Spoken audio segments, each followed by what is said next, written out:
दोस्तों नमस्कार। दोस्तों, भारत में सामाजिक आर्थिक परिस्थितियां दशकों दशक से बदली नहीं है।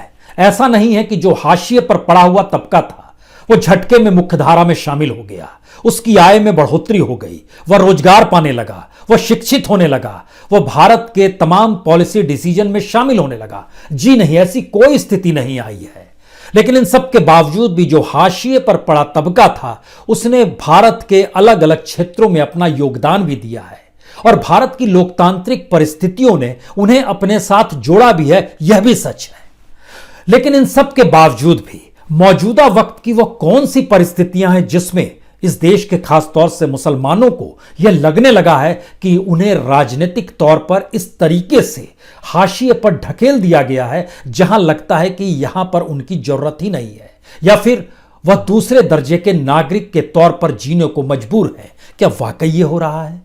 और अगर ये परिस्थितियां उनके भीतर लगातार बनती जा रही है, बढ़ती जा रही है, तो जिस लोकतंत्र का जिक्र हम चुनाव के जरिए करते हैं, तो उस चुनाव ने भी राजनीतिक पाठ क्या दिया है? वो बिहार का पाठ हो सकता है, वो उत्तर प्रदेश का पाठ हो सकता है, और आने वाले वक्त में वो पश्चिम बंगाल का भी पाठ हो सकता है, और धीरे धीरे लोकसभा के भीतर की परिस्थितियों का पाठ भी हो सकता है, क्योंकि भारत में राजनीतिक सत्ता ही हर पॉलिसी डिसीजन को प्रभावित करती है।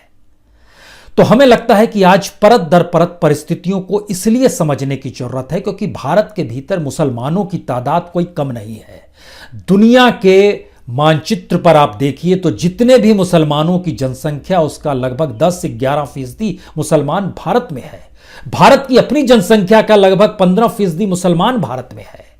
और अगर दुनिया के अलग अलग देशों को देखेंगे तो इंडोनेशिया और पाकिस्तान के बाद भारत ही है जहां पर सबसे बड़ी तादाद में मुसलमान रहते हैं। बांग्लादेश का नंबर भी भारत के बाद आता है। इंडोनेशिया में तकरीबन 23 करोड़, पाकिस्तान में लगभग 20 करोड़, भारत में लगभग 19.5 करोड़, बांग्लादेश में लगभग 15 करोड़। यह एक स्थिति है। तो इसका मतलब है कि इस तबके के भीतर जो सवाल हैं उन सवालों के अक्स में हमको आज जरा भारत की परिस्थिति में उनके हालात क्या हैं इसे समझना चाहिए, और उनके सामने जो सवाल हैं उन सवाल का कोई रास्ता भी है या नहीं है। क्योंकि इस देश के भीतर में राजनीतिक लोकतंत्र ने बहुत साफ तौर पर दर्शाया है, जहां पे 40% से ज्यादा मुसलमान हैं, उन विधानसभा या लोकसभा की सीटों पर जीत किसी भी हालत में किसी मुस्लिम पार्टी या मुस्लिम सोच के साथ नहीं मिल सकती है। वहां पर कोई दूसरी पॉलिटिकल पार्टी जीत जाएगी क्योंकि विभाजन हिंदू मुस्लिम के बीच में बहुत शार्प तरीके से हो जाएगा। और हिंदू मुस्लिम के बीच की राजनीति किस रूप में इस देश में हुई है यह भी कोई आज की स्थिति नहीं है। विभाजन या उससे पहले की परिस्थिति जब जिन्ना और सावरकर थे, जब 2 नेशन थ्योरी का जिक्र किया करते थे, उस वक्त भी मुसलमानों के लिए पाकिस्तान, हिंदुओं के लिए हिंदुस्तान, इन बातों का जिक्र करते करते विभाजन की परिस्थिति तक पहुंचे। लेकिन हमें लगता है कि आज इतिहास के बहुत सारे पन्नों को पलटना चाहिए और आने वाले वक्त में देखना समझना चाहिए, खास तौर से भारत के मुसलमानों को। क्योंकि राजनीतिक तौर पर अगर आप बहुत प्रभावित होते हैं तो आइए बात राजनीति से ही शुरू कर लेते हैं। भारत के भीतर में सबसे ज्यादा मुसलमानों की तादाद उत्तर प्रदेश में है, 3 करोड़ 84 लाख मुसलमान हैं। लेकिन मौजूदा राजनीतिक सत्ता एक भी सीट मुसलमानों को नहीं दी। एमएलसी के तौर पर एक को नॉमिनेट जरूर किया बीजेपी ने, वहां पर योगी की सरकार है। उसके बाद आइए पश्चिम बंगाल। पश्चिम बंगाल में ममता बनर्जी है, मुसलमान वहां पर एक लिहाज से ममता की रियायत पर है और उसको डर है शायद कि बीजेपी ना सत्ता में आ जाए। और अगर यह डर धीरे धीरे बड़ा होता है तो ऐसे में और शार्प तरीके से ध्रुवीकरण अगर वोट बैंक का हो जाएगा तो ममता भी चुनाव हार जाएगी। बिहार को देखिए, और बिहार तो बहुत ताजा प्रयोग है। सीमांचल के इलाकों के मुसलमानों के सामने अगर यह सवाल था कि सीएए और एनआरसी को लेकर कांग्रेस उस रूप में विरोध नहीं कर पाई जिस रूप में ओवैसी ने विरोध किया, हैदराबाद से चलकर आई पार्टी एआईएमआईएम ने जिस रूप में विरोध किया, तो वह उसके साथ खड़े हैं। लेकिन इसका परिणाम अगर इस रूप में देखेंगे कि दरअसल वो अब अल्टरनेटिव खोज रहा है, तो इसका दूसरा परिणाम यह भी देखेंगे वो जिस दिशा में अल्टरनेटिव चाहता है सत्ता, तो फिर से बिहार में उसी की बन गई। यह ठीक उसी तरीके से है जैसे अपर कास्ट बिहार का सोचता है कि डिप्टी सीएम तो उनका बनना चाहिए था, यह अति पिछड़ा और पिछड़ा कहां से आ गए। अगर यही करना था तो हम बीजेपी के साथ क्यों खड़े हैं, हमारे पास भी कोई ऑप्शन नहीं है। ऊंची जाति वाला भी ये सोचता है। वहां पर मोदी को अलग किया गया और वहां पर 2 अति पिछड़ों की भर्ती हो गई, वो डिप्टी सीएम हो गए। ये सारे सवाल हैं जो भारत के लोकतांत्रिक परिस्थितियों के आईने में जब आप झांकेंगे तो जातिगत मुद्दे, और उसमें जाहिर है दलितों का सवाल भी होगा। दलित इस देश के भीतर में एक ऐसे वोट बैंक को है जिसको हर कोई अपने साथ लेना चाहता है। बाबा साहब अंबेडकर ने अपने तौर पर दलितों को शिक्षा के जरिए कहीं आगे बढ़ाने की एक सोच पैदा की थी जिससे उनको कोई एक्सप्लॉइट ना कर सके। और इतिहास के पन्नों को खोलिएगा तो 1857 का जो पहला राष्ट्रीय आंदोलन, राष्ट्रीय विरोध और ब्रिटिश सत्ता को उखाड़ने का जो प्रयास हुआ था, उसका पूरा प्रयास उस वक्त किसने किया था? मुसलमानों ने किया था। और उस समय 1857 में चले जाइएगा तो ब्रिटिशर्स के सबसे बड़े दुश्मन मुस्लिम ही थे उस पीरियड में। और उस समय सर सैयद साहब निकल कर आए जिन्होंने एजुकेशन के जरिए, वो भी साइंटिफिक एजुकेशन के जरिए चीजें क्रिएट करनी शुरू की जिससे मुसलमानों की आने वाली पीढ़ियां कम से कम पढ़े लिखे समझे और चीजों को आगे बढ़ा सके, उनको कोई एक्सप्लॉइट ना कर सके। एएमयू उसी दौर में उनके जरिए खुला गया। इतना ही नहीं बल्कि मुरादाबाद में जो एक साइंटिफिक स्कूल, वहां पर जो मदरसा था वो साइंटिफिक मदरसे के तौर पर खोला गया। इसी तरीके से एक प्रयास अतीत के दौर में रहा है, लेकिन मौजूदा वक्त के ये सवाल फिर क्यों बड़े हो जाते हैं? और जब हम राजनीतिक तौर पर जिक्र कर रहे हैं तो यहां पर हैदराबाद की पार्टी एआईएमएम का एमआईएम का जिक्र करना होगा। क्या भारत के भीतर में अब मुसलमानों को एक राष्ट्रीय पार्टी की जरूरत है, या फिर इस देश के मुसलमानों के सामने संकट यही है कि वह किसी राष्ट्रीय दल के पिछलग्गू के तौर पर मौजूद रहे जिससे उनकी सुरक्षा भी बरकरार रहे और उनका हक भी मिल जाए?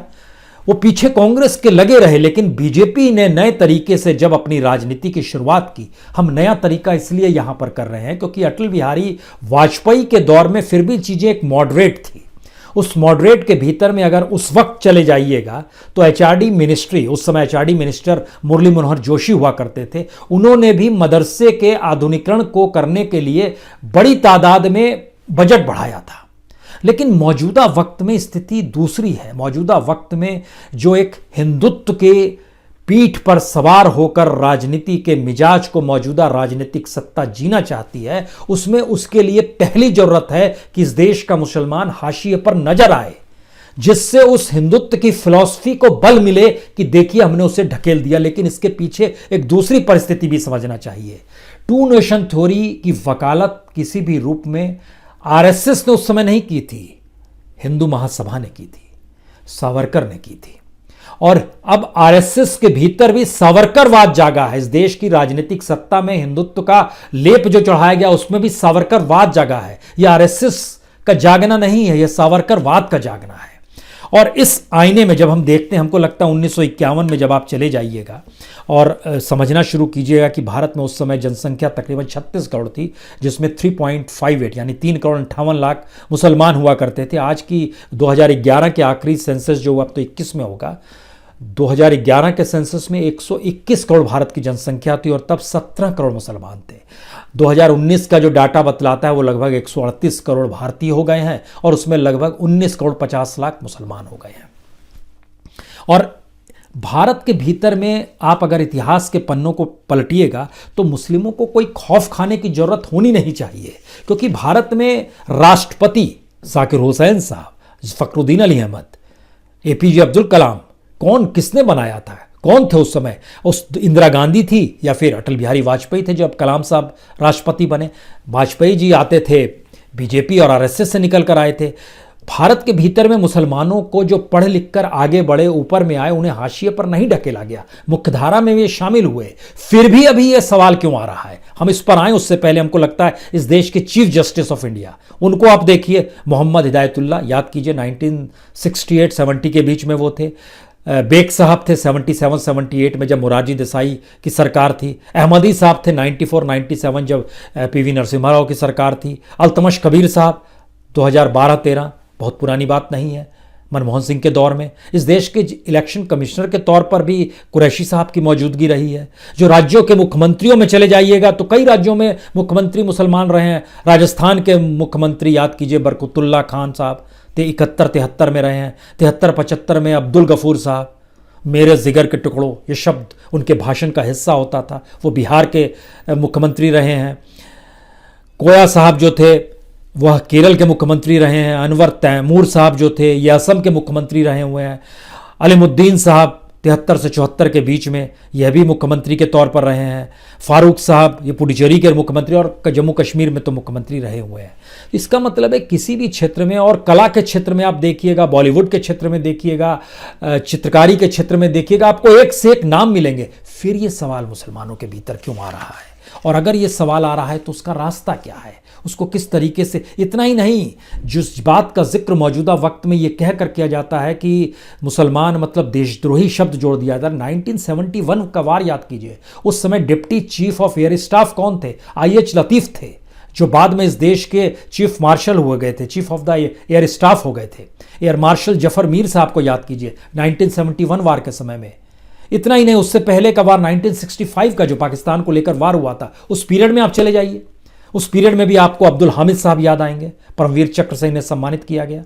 पाकिस्तान के 7 टैंक इन्होंने ही उड़ा दिए थे, मुसलमान थे। ब्रिगेडियर मोहम्मद उस्मान साहब या ब्रिगेडियर मोहम्मद इस्माइल साहब को याद कीजिए, इन्हें तो महावीर चक्र से नवाजा गया 1947 में। फिर भी अभी मुसलमान क्यों सोचता है वो हाशिए पर है। मिसाइल मैन अब्दुल कलाम साहब देश के राष्ट्रपति बने, अटल बिहारी वाजपेयी लेकर आए, फिर भी मुसलमान क्यों सोचता है वो हाशिए पर ढकेल दिया गया है। और एक लंबी फहरिस्त है भारत के भीतर में कि जिस तरीके से दंगों ने इस देश के भीतर में राजनीतिक तौर पर एक जहर फैलाया, वह भी एक सच है। लेकिन वो कोई आज की घटना नहीं है। याद कीजिए 1965 गुजरात दंगे, 1970 भिवंडी के दंगे, 1983 नेली नरसंहार असम में हुआ था, 1989 भागलपुर का दंगा, 92 अयोध्या बाबरी मस्जिद, उसके बाद मुंबई के दंगे 1993 में, कैसे भूल सकते हैं मुंबई राइट। और उसके बाद 98 में याद कीजिए प्राणकोट नरसंहार, जहां पे हिंदुओं को मार दिया गया था बड़ी तादाद में, लगभग 26 कश्मीरी हिंदुओं को मार दिया गया था। गुजरात के राइट्स, वो भी एक नरसंहार 2002 में। राजनीतिक तौर पर इसका लाभ राजनीति ने उठाया, इनकार नहीं है। मुजफ्फरनगर के दंगे याद कीजिए। इसके अलावे आपके जहन में आएगा दिल्ली के दंगे जो हाल के दिनों में हुए, पिछले दिनों हुए। ये सारे किन बात का परिचायक हैं, किन स्थितियों में ले जाते हैं। राजनीति अपने तौर पर दंगे कराती है क्या? उसके जरिए वो समाज को बांटना चाहती है क्या? लेकिन यह सवाल पहले तो नहीं था कि हाशिए पर ढकेल दिए गए हैं। लेकिन 2014 में सिर्फ 22 सांसद मुसलमान थे, जो सबसे कम है, लगभग 4%। तादाद जिस कौम की 15% है, सिर्फ 4% ही जीत कर आए। उसके बाद 2019 आया तो उसमें लगभग 26 जीत कर आए, यह भी 4.5% ही हुआ, उससे ज्यादा नहीं जीत पाए। और यह सवाल मौजूदा वक्त में क्यों है? क्योंकि जो राजनीतिक सत्ता बहुमत के साथ है उसको कोई लेना देना ही नहीं है इस पूरे समुदाय को लेकर। और उसके भीतर के सवाल जो हैं, इंद्रेश कुमार जो RSS से जुड़े हुए जब मीटिंग करते हैं तो कहते हैं मुसलमान होकर सवाल मत कीजिए, आप देश के नागरिक को बनकर सवाल हमसे कीजिएगा तो हम आपको जवाब दे पाएंगे। एक अच्छी बात है। लेकिन एक दूसरा सवाल यह भी है कि उस मीटिंग में सिर्फ मुसलमान ही क्यों होते हैं? वो नागरिक के तौर पर दूसरी कौम के साथ क्यों नहीं बैठ के उस मीटिंग को रिप्रेजेंट कर पाते हैं? यह भी एक सवाल है। लेकिन यह सवाल पहले भी रहे हैं। लेकिन मौजूदा वक्त में ऐसी कौन सी परिस्थिति है जिस बात का जिक्र हम बार बार आपसे कर रहे हैं? ये सवाल अभी क्यों उभर रहे हैं और अभी क्यों परेशान कर रहे हैं मुस्लिम समुदाय को कि उसे हाशिए पर ढकेला जा रहा है? क्योंकि इसके भीतर में जब घुसेंगे तो मौजूदा वक्त में जो इनकाउंटर्स हुए उत्तर प्रदेश में, मौजूदा वक्त में जो इस देश के भीतर में मॉब लिंचिंग हुई, किनकी हुई, कौन लोग थे, एक ही तबके से जुड़े हुए ज्यादातर लोग क्यों थे, यह भी एक सवाल है। इस पूरी परिस्थिति में किसी ने भी कानून का राज होना चाहिए, यह सवाल गायब कर दिया। यहीं से यह सवाल खड़ा होता है कि सबसे बड़ा सवाल अगर आज मुसलमानों के भीतर यह उठ रहा है कि उन्हें हाशिए पर ढकेल दिया गया है, तो समझना होगा इस देश के भीतर में तमाम पॉलिटिकल पार्टीज ने भी इस देश के कॉन्स्टिट्यूशन और रूल ऑफ लॉ को लेकर सवाल नहीं उठाया। वह भी इस दिशा में चले गए, इनकाउंटर किसी मुसलमान का हुआ है, लिंचिंग किसी मुसलमान की हुई है, और रूल ऑफ लॉ के तहत उस स्टेट गवर्नमेंट को क्यों नहीं बर्खास्त करना चाहिए, और पार्लियामेंट हो या प्राइम मिनिस्टर हो या प्रेसिडेंट हो, उनके सामने इन बातों को क्यों नहीं रखा गया इस रूप में कि रूल ऑफ लॉ नहीं रहेगा तो कुछ भी नहीं रहेगा। जरा ध्यान दीजिए, तमाम मुद्दों को लेकर कभी भी रूल ऑफ लॉ को उस जोर शोर से नहीं उठाया गया, कभी कॉन्स्टिट्यूशन के सवाल को उस जोर शोर से नहीं उठाया गया। तबकों की राजनीति होती रही। इसीलिए मुस्लिमों के भीतर यह एक सवाल है, वो क्या करें? क्योंकि इस देश के भीतर की राजनीति के असल मिजाज को आप समझना शुरू करेंगे तो कांग्रेस और दूसरे राजनीतिक दलों ने बहुत बार आरोप लगाया है AIMI पर, ओवैसी पर, कि वह तो दरअसल एक रेडिकल पॉलिटिकल पार्टी के तौर पर है। बीजेपी भी कहती है वो एक रेडिकल पार्टी की तरह बिहेव करती है। और दूसरा सवाल यह है कि रेडिकल हिंदुइज्म के तौर पर क्या संघ को अपने तौर पर कांग्रेस उसी रूप में देखती है? दो सवाल है यहां पर। एक, अगर बीजेपी भी रेडिकल हो गई, जिस बात का जिक्र कांग्रेस या दूसरे विपक्षी पार्टियां कह रही हैं, और वही विपक्षी और कांग्रेस अपने तौर पर और बीजेपी भी उसमें शामिल अब कर लीजिए, तो एआईएमआईएम को भी रेडिकल पार्टी के तौर पर देखा जाता है, यानी कट्टरता के साथ। और ये दोनों को मिला दीजिएगा तो उसमें निकल कर आएगा, विपक्ष का एक बड़ा तबका कहता है कि दरअसल एआईएमआईएम जो है रेडिकल पार्टी के तौर पर, उसको तो फंडिंग तक बीजेपी ही करती है। यह बात भी सामने आती है। इस राजनीति के चक्रव्यूह में जब आप जाएंगे तो आपके सामने दो सवाल आएंगे। इस देश की चिंता किसी को नहीं है। रेडिकलिज्म के जरिए अगर राजनीतिक सत्ता पाई जाती है, सरल तरीके से परिभाषित करें तो क्या सीमांचल के क्षेत्र में एक रेडिकल पार्टी को 5 सीट मिल गई और उसने 10 सीटों पर प्रभावित किया और उसके बाद सत्ता दोबारा एक हिंदू रेडिकल के पास आ गई? क्या यह स्थिति है?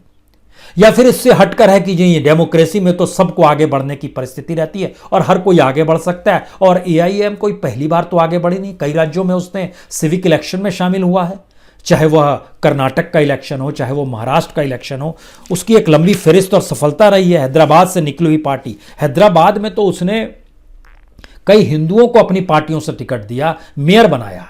कैसे इनकार करेंगे अब आप? इसका मतलब है मामला कुछ और है। इसका मतलब है जिस दृष्टि से हम लोग देख रहे हैं वो गलत दृष्टि है क्या, या उस दिशा में जा ही नहीं पा रहे हैं कि इस देश की democracy, constitution, rule of law पर हम चर्चा भी कर पाए?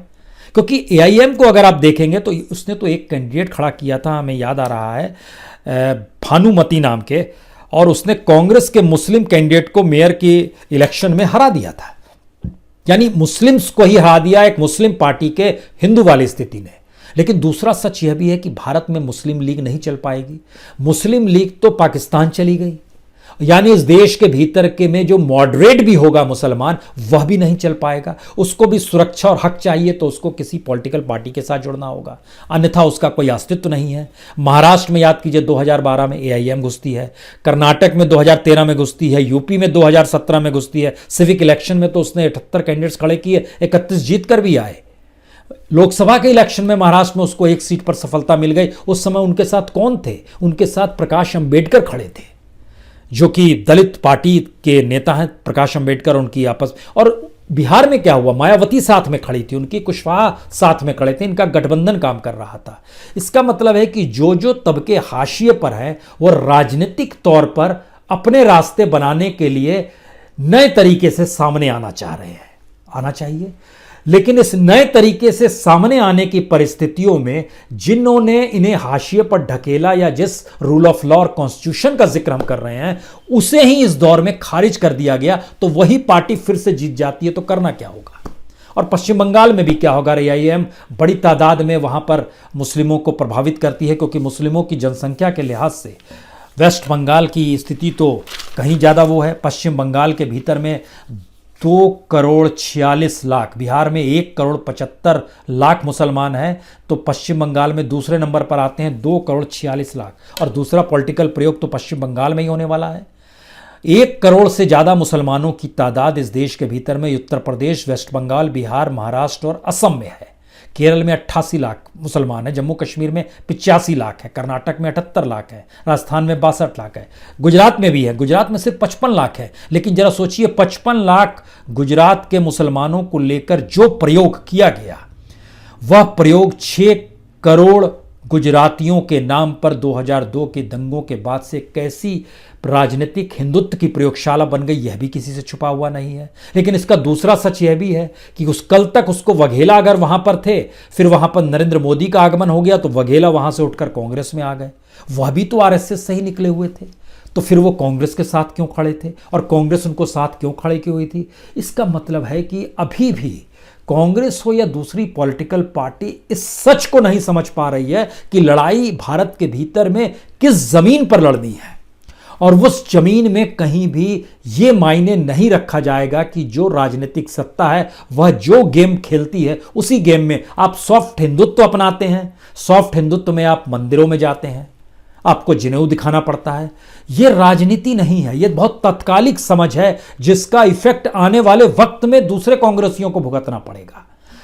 ठीक इसी तरीके से आप जो नेहरू का जो अपना धर्मनिरपेक्षवाद था, उसको भी त्याग दिया गया। सॉफ्ट हिंदुइज्म को भी अपने तरीके से, इंदिरा गांधी ने सॉफ्ट हिंदुइज्म को बहुत सलीके से अपनाया था और उसके लिए पब्लिकली उनको नहीं आना पड़ता था। वो मैनेज ऊपरी स्तर पर करती थी, जिसका असर राजनीतिक तौर पर निचले स्तर पर दिखाई देता था। यहां पर ऊपरी स्तर पर आप प्रभावित करते हैं और निचले स्तर तक चीजें जा नहीं पाती है, वहां तो उल्टा पड़ जाता है।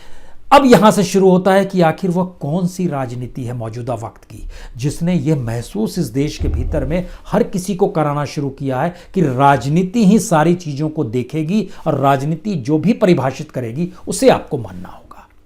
यह मुसलमानों के सामने शायद सबसे बड़ा संकट, न सिर्फ मुसलमानों के सामने बल्कि दलितों के सामने भी संकट है, बल्कि अलग अलग कास्ट कॉम्बिनेशन में, बिहार में हमने कहा अपर कास्ट के सामने भी संकट है कि वह बीजेपी के साथ क्यों जाए। जब उसको सत्ता की मलाई नहीं मिल पा रही है तो वो क्या काम करेगी। वहां भी तो जेडीयू का जो प्रयोग था, नीतीश कुमार का जो प्रयोग था, अति पिछड़ा वाला, उन्हीं को महत्व दे दिया गया। तब आप करेंगे क्या और किस रूप में नए तरीके से चीज़ों को आप आगे ले जाना चाहते हैं?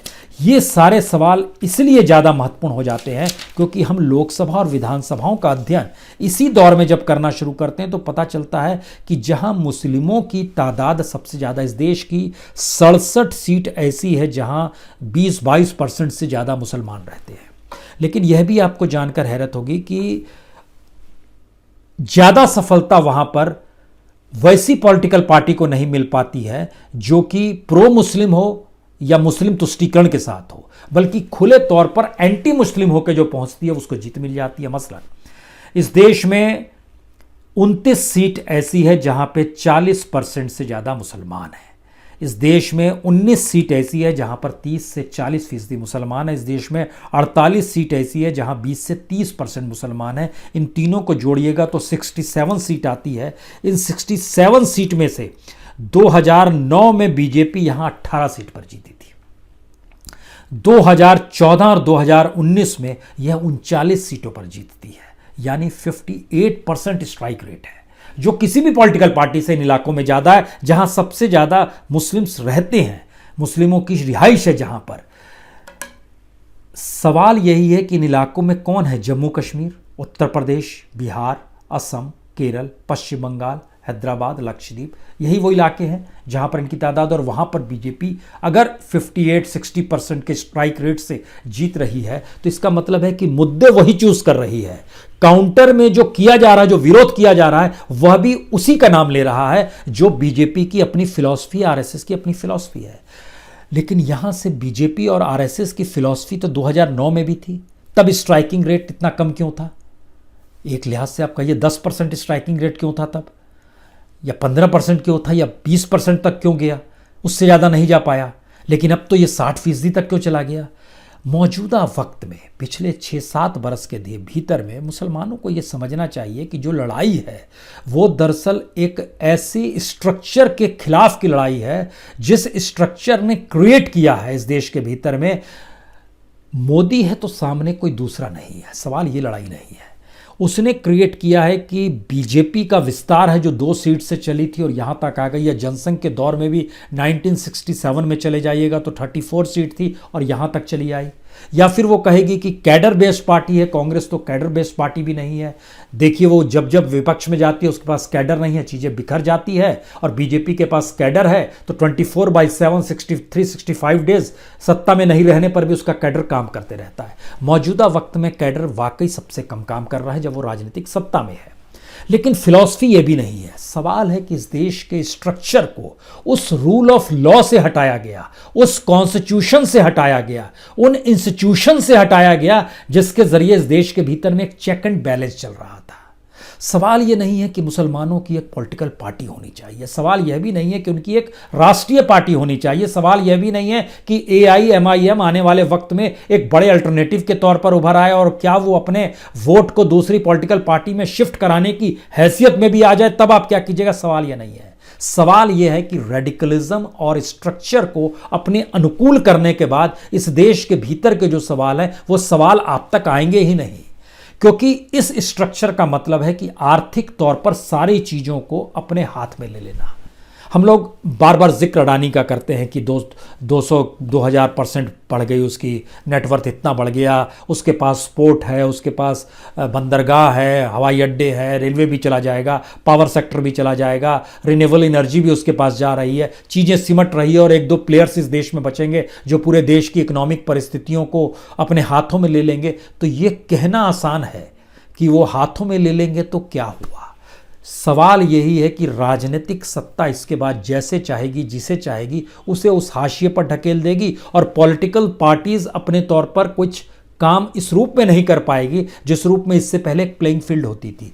अगर मान लीजिए जो विपक्ष का आरोप है उसे सही माना भी जाए, बीजेपी फंडिंग करती है, बीजेपी ने अलगरी की पार्टी बना दी वहाँ पर तोड़ने के लिए, डीएमके को तोड़ने के लिए, यहाँ पर एआईएम को फंडिंग कर दी, कांग्रेस या दूसरी पॉलिटिकल पार्टी के पास तो पैसा ही नहीं है, क्योंकि अब प्लेइंग फील्ड तो रहा नहीं। पैसा जिस भी पॉलिटिकल पार्टीज के पास होगा उसकी जांच सीबीआई आईबी के जरिए करते करते चीजें चली जाएंगी, जेल तक उसको पहुंचा देगी। वो क्या करेगा? और देश की राजनीति जब पैसे और पूंजी से चल रही हो तो पूंजी और पैसा जब किसी एक ही पार्टी के पास रहेगा तो उसकी सारी फिलॉसफी उसी रूप में रूल करेगी। इसका मतलब है इस देश के भीतर में पॉलिटिकल बहस शुरू करनी होगी उस पॉलिटिकल स्ट्रक्चर को लेकर जिस पॉलिटिकल स्ट्रक्चर के दायरे में इस देश की इकोनॉमी भी आती है और इस देश के कल्चरल नॉर्म्स भी आते हैं और इस देश के सोशल बैरिकेड्स भी आते हैं, सोशल एकजुटता भी आती है और उसको बिखराव भी आता है। इन चीजों को प्रभावित करने की स्थिति में राजनीतिक सत्ता पहली बार खुलकर सामने है और जब वह खुलकर सामने है तो इसमें सवाल मुस्लिम समुदाय का और दलित समुदाय भर का नहीं है। यह तो पहली बार उस स्ट्रक्चर को ब्रेक करने की बात हो रही है, क्योंकि जैसे ही आप मुस्लिम और दलित में घुसेंगे वैसे ही बीजेपी की सत्ता और मजबूत होगी, वैसे ही चीजें और मजबूत होते होते उनको इस दिशा में ले आएगी कि दलितों में से ही कोई दलित आएगा जिसको वो मैनेज कर ले, बहुत आसान है। मुस्लिमों के भीतर से भी कोई मुसलमान आएगा उसको वो मैनेज कर ले। 3 ही स्टेट है ना जहां पर मुस्लिमों की पार्टी है, चाहे वो हैदराबाद है, चाहे वो केरल है या असम है। लेकिन अगर राष्ट्रीय पॉलिटिकल पार्टी के तौर पर कोई मुस्लिम आ जाए जो रेडिकलिज्म के साथ चीज़ों को प्रकट करने लगे तो जाहिर है बीजेपी उसे बढ़ाएगी, क्योंकि उसे पता है इस देश के भीतर में 15% मुसलमान है, कुछ दलित उसके साथ जुड़ भी जाएंगे तो 20-22% पहुंचेंगे, बाकी सब तो इधर आ जाएगा और वोट इसी आधार पर होने लगे तो क्या दिक्कत है। इसका मतलब है कि इस भारत के उस स्ट्रक्चर को वापस लाने के लिए जो आज़ादी के बाद से भारत में धर्मनिरपेक्षता के राग के साथ इस देश के पॉलिटिकल सिस्टम को डेमोक्रेसी के मातहत गढ़ा गया है उसे वापस लौटाना होगा। और उसके लिए शायद अब उस एजुकेशन की जरूरत है जिसका जिक्र एक वक्त सर सैयद शाह ने किया था कि अन्यथा आने वाली वक्त में आप कहीं नहीं टिकेंगे, जिसका जिक्र जाकिर हुसैन साहब ने किया था, जिसका जिक्र अबुल कलाम आज़ाद साहब ने किया था। उस एजुकेशन के जिक्र के साथ आपको उभर कर सामने आना होगा। मदरसों को बनाने से अगर हम चुनाव जीत जाते हैं तो मदरसे ही बनाएंगे, लेकिन इसका असर आने वाले वक्त में पीढ़ियों और देश पे क्या पड़ेगा, इसीलिए पहली बार सवाल देश का भी है। इसीलिए हमने जब शुरुआत किया था इस देश का मुसलमान जब सोचता है वह क्या करे, तो देश के भीतर का यह सवाल है अब देश क्या करे, और उसको उस रिदम से जोड़ना होगा, यहां से भी उनके बीच में जाना होगा। मुश्किल यह है कि हमारी राजनीतिक स्थितियां अब इतनी छिन्न भिन्न हो गई हैं जो सिर्फ और सिर्फ एक सीट और एक चुनाव देखती है, उसके आगे बात जा नहीं पाती है। इसीलिए जब हम परिस्थितियों को देखते हैं तो क्या परिस्थितियां भारत के भीतर में रही, हमको लगता है यह भी जानना समझना इसलिए चाहिए क्योंकि ब्यूरोक्रेसी के भीतर में लगभग 3% अल्पसंख्यक समुदाय की भागीदारी है। जो लोग हाथ में कागज लेकर आगे बढ़ सकते हैं, अगर आप उस लिहाज से समझना शुरू कीजिए तो प्रतिदिन 28 से 33 रुपए में लगभग 6 करोड़ दलित जीते हैं तो 4 करोड़ मुसलमान भी जीते हैं। प्रतिदिन 28 से 33 रुपए। 42% बच्चे कुपोषित पैदा अगर मुसलमानों में होते हैं तो 48% दलितों में भी होते हैं। इस देश का रेशियो लगभग 25% है। 1000 में से एक बच्चा टेक्नोलॉजी से जुड़ पाता है, यह मुसलमानों का दर्द है। दलितों के भीतर भी यही स्थिति है।